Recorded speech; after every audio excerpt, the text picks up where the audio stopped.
Today I celebrate the Earth Day of I Godfather and King of Kings, His Imperial Majesty Emperor Haile Selassie I, born this day 129 years ago on July 23rd, 1892, as Lij Tafari Makonnen, Woldemikael, in the Harar province of Ethiopia, fulfilling Revelation chapter 12 and the birth of the man-child.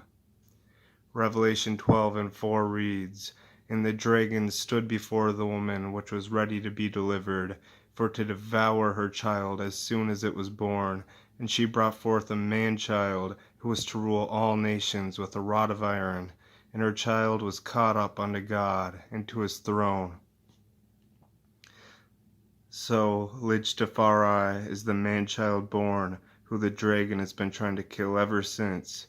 The only child born to his mother, Woldemikael, being the 9th child after his mother had attempted to have 8 children before him, who had all died and been devoured by the dragon.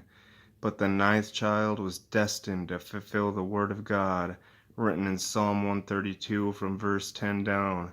God swore unto David an oath that he was coming to sit upon the throne of David. And during the time of Christ's ministry in his first advent, the throne of David was in Ethiopia, awaiting that fulfillment. Born in nobility on his father's side through both his father's father and his father's mother, Lij, translated as child, serves to indicate that a youth is of noble blood.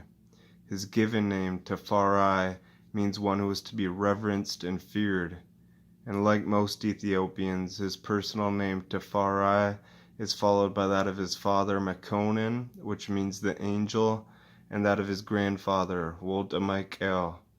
His date of birth, July 23rd, represents the first day of the zodiac Leo, the lion, and this child was destined to the throne of David to be crowned conquering lion of the tribe of Judah.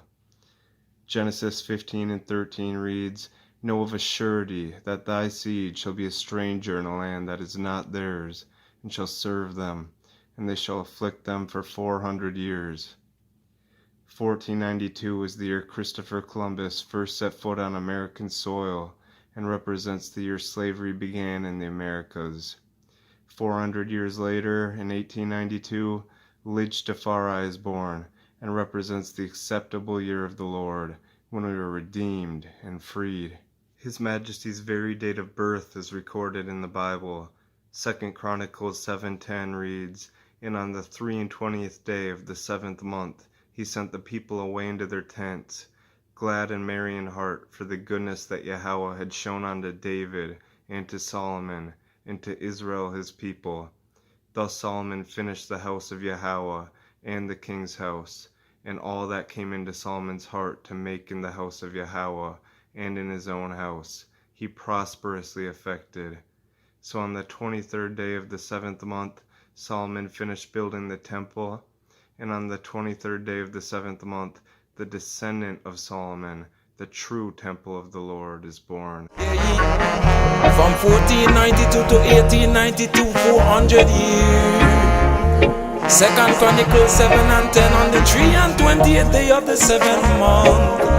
The next words say, "Thus Solomon finished the temple of the Almighty I. His Majesty King Selassie I certainly fulfilled the time." Hey,